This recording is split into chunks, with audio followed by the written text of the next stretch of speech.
Ydy o'n rhywfaint o ryddhad y penderfyniad yma, mae'r cyngor wedi dod i bynaw yma, bod o'n mewn ffordd yn dod ar ymgyrch yma ar ffrio yma i ben? O'n i falch iawn bod ni wedi dod i gytundeb heddi. Mae cyngor y Brifysgol wedi cymeradwyo'r cynnig gyda chefnogaeth, undebau y myfyrwyr, IMCA ac undeb y myfyrwyr. Felly hynna oedd y datrysiad, oedden ni'n chwilio amdano fe, oedd bod na ddatganiad cytun. A dyna ni'n hapus iawn nawr i fod yn symud ymlaen i weithredu arno fe a bod ni'n bwrw ymlaen gyda'r cynlluniau hynny i ddod o hyd i ddyluniad manwl. Mae proses yn gytun gyda ni, mae'r amserlen, a hynny oedd yn peri llawer o ofod o ofid i bobl, oedd yr amserlen. Ac felly mae'r amserlen yn gytun, proses yn gytun, i ni barod i symud ymlaen. 4 blynedd yma, dyn ni wedi clywed fel yr amserlen rwan lle.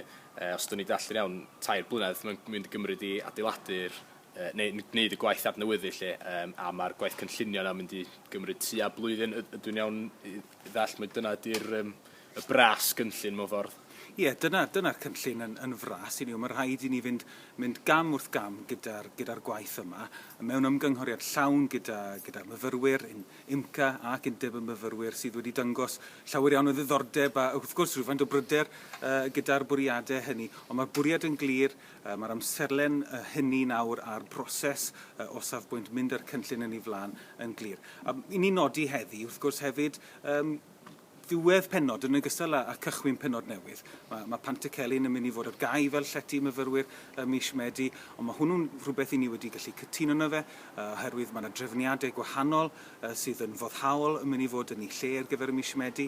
I ni'n adeiladu ar y gofod cymdeithasol a safon y llety fydd ar gael i'r myfyrwyr. Mae fferm Penglais yn mynd i fod ar gael ar gyfer y myfyrwyr sydd eisiau dewis hunan arlwyon ogystal.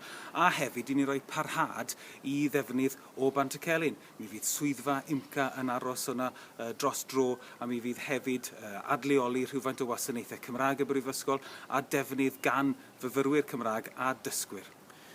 O ran bod y neuadd yn mynd i gael ei ddefnyddio fel swyddfeydd, fel chi'n cyfeirio at dros y flwyddyn nesaf, pam nad oes modd cadw'r neuadd ar agor fel neuadd breswyl am y flwyddyn nesaf lle cyn bod y gwaith adnewyddu'n digwydd, faint o gost fysa fo wedi bod i gadw'r neuadd ar agor am flwyddyn arall?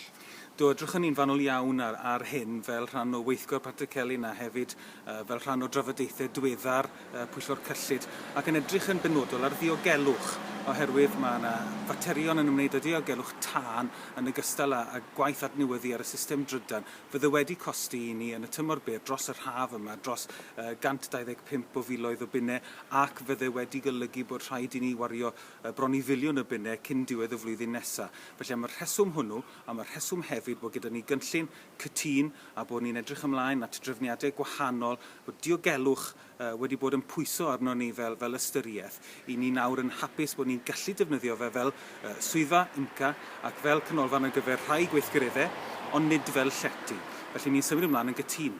Felly y gost na o adnewyddu byr dymor, mewn ffordd ydych chi wedi dod i benderfynu bod o ddim werth gwario'r arian yna os bod o angen gwaith hir dymor beth bynnag a angen gwariant sylweddol dros y 40 mlynedd dwytha fel wnaethon ni glywed yn y cynnig lle.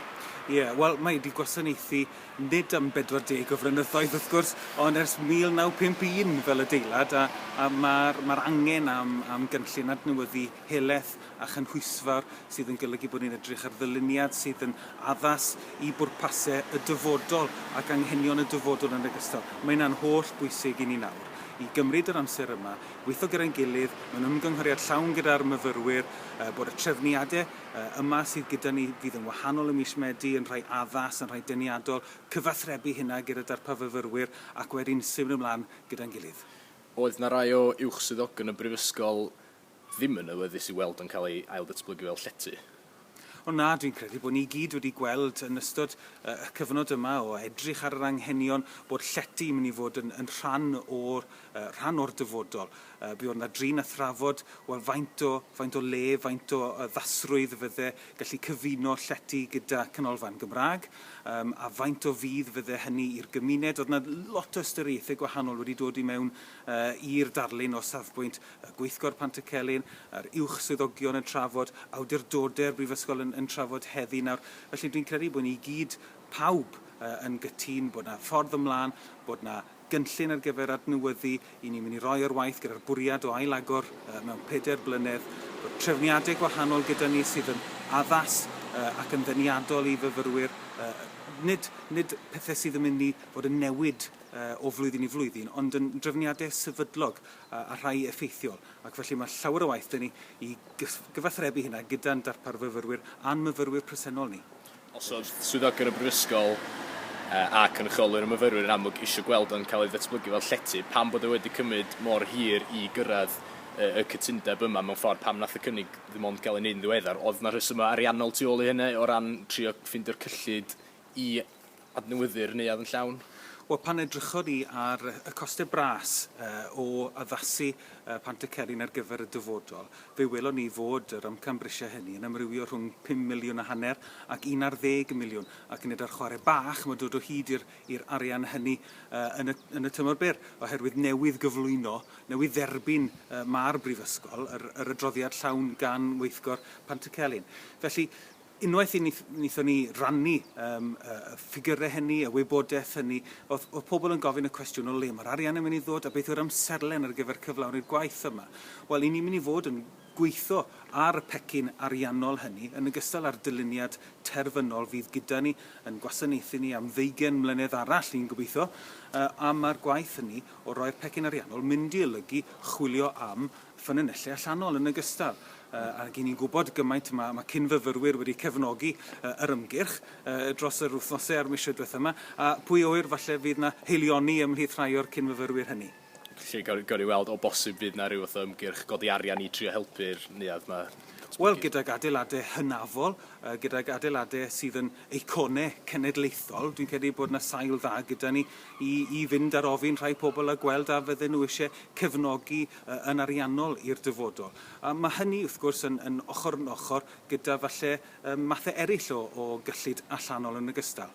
Ydych chi 100% yn sicr felly bydd yr arian yn cael ei ffindio rhyw ffordd i gilydd, achos da ni wedi gweld dros y blynyddoedd dwytha, mae Prifysgol Aberystwyth wedi buddsoddi'n helaeth mewn nifer o brosiectau gan gynnwys y datblygiad fferm Penglais, adnewyddu rhai o'r adrannau, hefyd yr campws yma yn Mauritius. Lot o ddatblygiadau gwahanol. Pa mor hyderus ydych chi bod yr arian yn mynd i fod ar gael ar gyfer y datblygiad yma hefyd?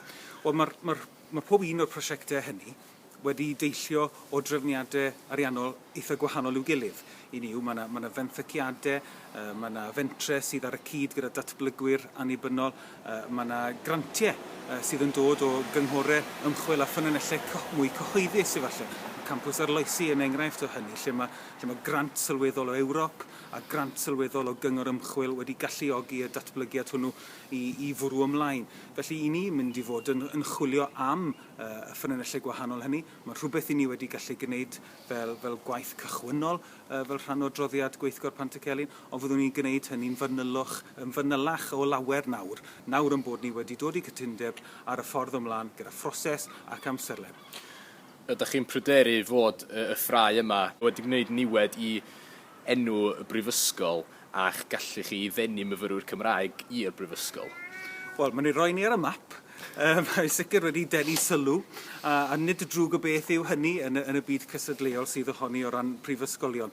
Mae'n dweud rhywbeth arbennig am Aberystwyth hefyd. Mae trafodaethau ynglyn â sefyllfa'r iaith, statws yr iaith, dyfodol yr iaith, yn rhywbeth sydd yn y DNA gyda ni fan hyn yn Aberystwyth, ac i ni gyd yn croesawu hynny. I ni, mae'r angerdd oedd yn cael ei ddangos gan y myfyrwyr, gan staff y Brifysgol, a gan aelodau'r cyngor heddi yn dystiolaeth o bwysigrwydd canolog yr iaith i Brifysgol Aberystwyth. Felly dwi'n gobeithio bod e'n fodd o ddenu myfyrwyr hynny sydd â diddordeb. Felly ydych chi ddim yn pryderu fod hwn wedi effeithio yn enwedig alla ar yr myfyrwyr oedd yn ystyried dod yma ar gyfer flwyddyn academaidd mis Medi yma? Wel, does dim tystiolaeth o hynny ar hyn o bryd. I ni wedi bod yn clywed oddi wrth rai darpar fyfyrwyr eisiau gwybod beth oedd y digwydd ac yn atgyfnethu'r gri am amserlen, am ddatganiad clir iawn o'r bwriad, a dyna sydd wedi cael ei gefnogi heddi yn glir iawn yng Nghyngor y Brifysgol. I ni, mae yna broses gytun, mae yna amserlen gytun,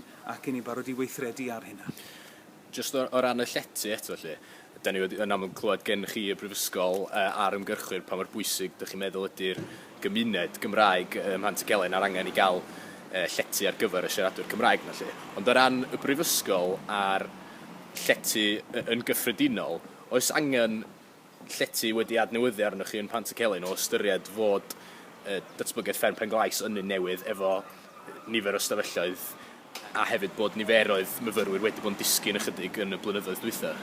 Wel, mae rhagolygon y Brifysgol yn dangos bod y niferoedd hynny yn mynd i dyfu, ac felly mae rhaid i ni ddarparu ar gyfer y twf hynny, nid yn unig o safbwynt y math o incwm ymchwil sydd yn dod o'n hefyd o ran ein capacity ni dderbyn rhagor o fyfyrwyr. Felly mae rhagolygon hynny yn dangos bod y twf hynny'n mynd i ddod i ni buddsoddi yn y safon orau bosib. Mae fferm Penglais yn dangos hynny, mae buddsoddiad sydd wedi bod yn y cyfleusterau dysgu ac addysgu ledled pob campws o'r Brifysgol yn dangos yr awydd hynny i fuddsoddi.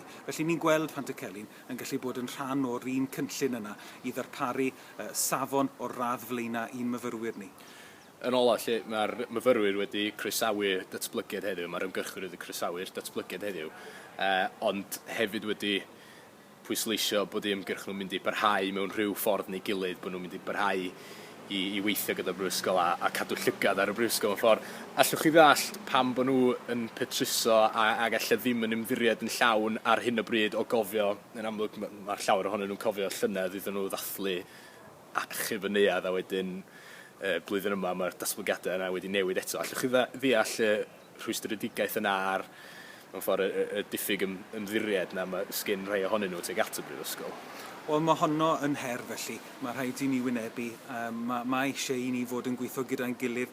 Dwi'n falch iawn o glywed fod y myfyrwyr wedi datgan i cefnogaeth a'i croeso o safbwynt y cynnig sydd wedi cael ei basio heddi. Mae cynrychiolwyr y myfyrwyr wedi bod yn gweithio mewn ffordd eiddfed, mewn ffordd ddwys, ond hefyd yn urddasol iawn, yn enwedig yn y dyddiau diwethaf yma, wrth i'r ymgyrch barhau, ni wedi gallu gweithio ochr nhw i gytuno ar eiriad y cynnig sydd wedi cael ei gymrydwyo. Felly, ni'n credu bod ni a seiliau da ar gyfer cydweithio i'r dyfodol. I ni'n mynd i fod yn gweithio gyda nhw mewn ymgynghoriad llawn dros y misoedd nesaf yma, a dwi'n siŵr y gran nhw dal ni i gyfri.